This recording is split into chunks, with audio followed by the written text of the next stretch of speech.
Hi, everyone. I just now got back from a run out in a little town of Fairfax in Marin County, California, and it looks very much like this picture behind me, which is, of course, not actually behind me. Can you tell that's green screen? You can tell by my hair looks like it was cut out by a 2-year-old. Not that it looks much better otherwise, but I just had an amazing experience, and this is on a gosh, what is today? Tuesday, April 7th, during, of course, the COVID-19 alert, emergency, catastrophe, pandemic, whatever word you want to call it. And I'm just reminded of the tremendous contrast between what's going on in the human world right now and what's going on in nature, in the natural world, which is to say, we're part of nature, of course, but I mean places like what's behind me in this photograph, where the mind of humankind and our industrious hands haven't messed with it very much at all relative to our urban environments, of course, which are, because we're packed so densely, running into big trouble with spreading a virus. So by contrast, being, like everybody else who's not out working, in the field or being a hero, working in a hospital or doing essential services, putting themselves at greater risk of getting the virus, which is obviously particularly dangerous for old folks. I'm at home and going kind of stir crazy, and I'm just so absolutely lucky and counting my blessings. I know how lucky I am to be living in a rural area like this and have access to the outdoors, so I can put in hours at my computer working, not as much as I'd like, so I have my stress about that, but I got nothing to complain about when I, of course, have friends who are nurses, ER nurses, ICU nurses, both, and both in communities that are fairly affluent and have some resources and haven't been as hard hit as, say, New York. I did speak to a doctor acquaintance there and getting even more of a personal bead on just how intense it is and how they're overwhelmed. And anyway, all that compared with my experience of the last hour running out in the hills, on the trails, and it was compared to my usual outings out there for 45 minutes to an hour, hour and a half, running in the woods, in the trails, literally among redwood trees here in Northern California. It was crowded. I passed 10 or 11 people, walkers, and some cyclists, mountain bikers, no other runners. And they tend to be a relatively relaxed bunch. And the further afield you go, the further out into those hills up there and up onto the ridgeline, there's only other people who are in pretty good health and have a pretty good state of mind and taking care of themselves physically because they can access those places and have been for years as I have.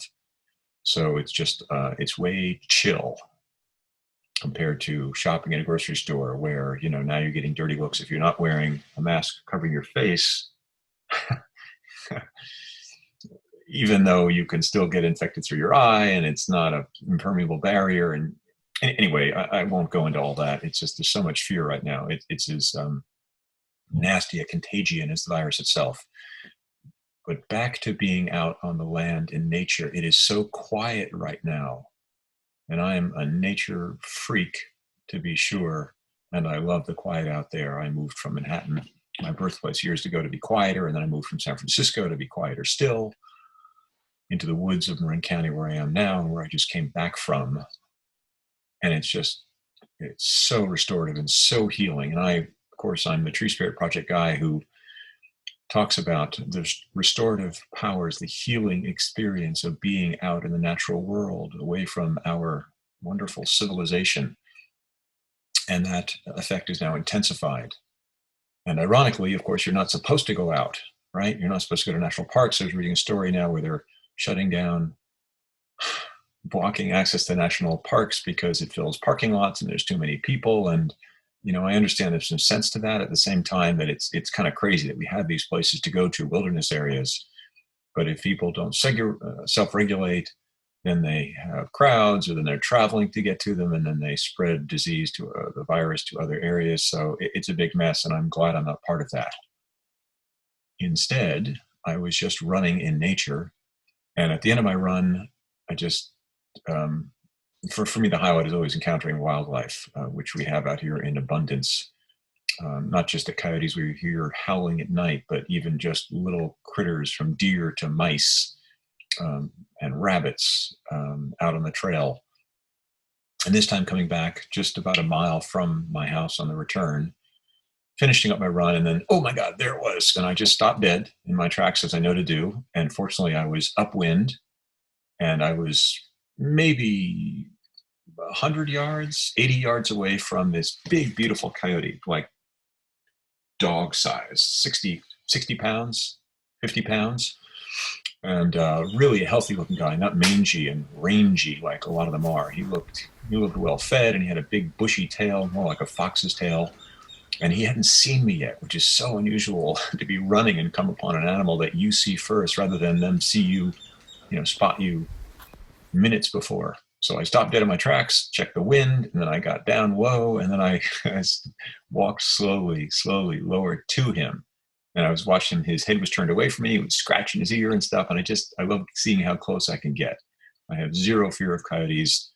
They're not going to bother me. They don't bother most people. I guess a small child at night is in some risk, and your cat certainly is, but that's why we haven't decimated coyotes, because we're not terrified of them. So how close can I get to this guy? And I am respectful. It's his territory more than it's mine, and I don't want to scare him, but I'm going real slow. And if he sees me, then I stop again and just let him get used to me being his neighbor. His greatest danger is I might want to hug him, but I don't think he's going to put up with that. So the way the trail was, I was lower, so he couldn't see me, and I knew he couldn't smell me because of the wind. So I just got lower and lower, and then sort of when I figured, okay, that's the closest I can get, I stood up, and then he turned, and then he saw me, and he started jogging, not away from me, but across the fire road I was on, to move farther away from me. But I just didn't move. And I learned this from, of all people, Krishnamurti, if you know who that is. And if you don't, look him up. But most human beings, of course, are moving and quick and industrious and fast and energetic, and God knows I'm like that too much of the time. But if you're a human being and you do something unusual and you just stand absolutely still,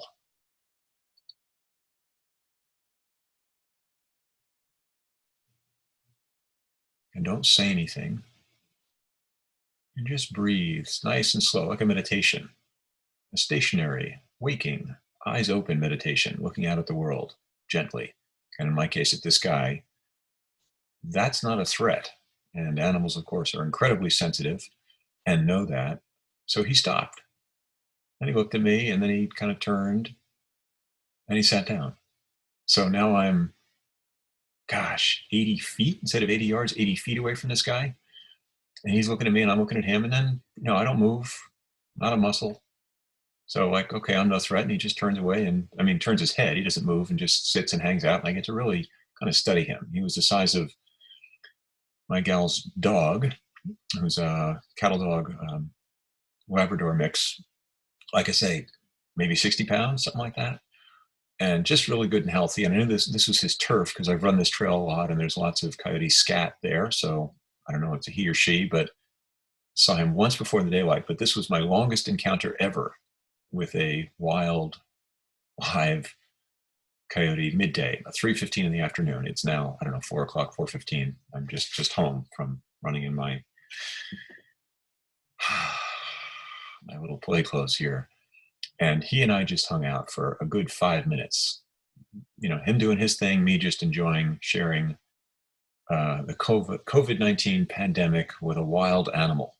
And by that, I don't mean giving him the virus, which he's impervious to, but just being present with him. Animals, for me, wild animals, are a meditative experience. They take me back to being aware and alive of how, as I say, healing and restorative being in wild nature is, compared to being the opposite end of the spectrum these days, locked in our houses, staring at screens, to do our work and to communicate with family and friends as we need to do to flatten their curve, so we don't get old folks packed into hospitals where they're going to die in ventilators, or any at-risk population, of course. So I understand the need for it, but it ain't healthy. And I'm hoping that one of the good things that will come from this pandemic sweeping across the globe, and particularly America, where I'm more involved, is that all we humans and we Americans really come to appreciate the natural world and the value of slowing down and going out and being a part of it. Because if we do that, then maybe, just maybe, we'll respond to the even larger crisis facing us all, threatening humanity, which is much greater than this crisis, which of course is, do you know what it is? What's the really big crisis that makes COVID-19 and coronaviruses, all of them, a joke by comparison as far as how much of the population is threatened by this crisis? Well, I hope you know it's the climate crisis. And from that will come not just more viruses, of course, but more deforestation, more wildfires, more floods with rising sea levels, more famine, more population migrations, even with those viruses, because people will have to escape those catastrophes and calamities. The only thing that's missing from that litany of things that climate change will bring is a plague of locust, the only biblical one I think left off the list. So welcome to the mind of humankind, thinking those thoughts, and of course my mind being part of it. And I just wanted to present the contrast between what we're all going through and if you're not stuck in a city, and God bless you and God help you if you are. That's where I used to be, but I'm not anymore. If you can get out safely away from people, social distancing, of course, but it's for me just asinine and absurd to prevent people from going out into nature and healing themselves and calming their nervous systems and being healthier without, of course, spreading the virus. I understand that. It's not, if you're stuck in a Manhattan apartment, there's nowhere to go. Wow. So I'm very aware of how lucky I am. I'm aware of how many people are suffering, but I do want to speak still about the healing power of nature. Encourage you to get some if you can. And the bigger picture, we can respond to a crisis, and we must respond to the bigger crisis threatening us all. The climate crisis, which goes on now, even while we're giving nature a break and we're slowing down and pollution levels have dropped and it's quieter outside and it's better to be outside, even paradoxically when we can't, and so on.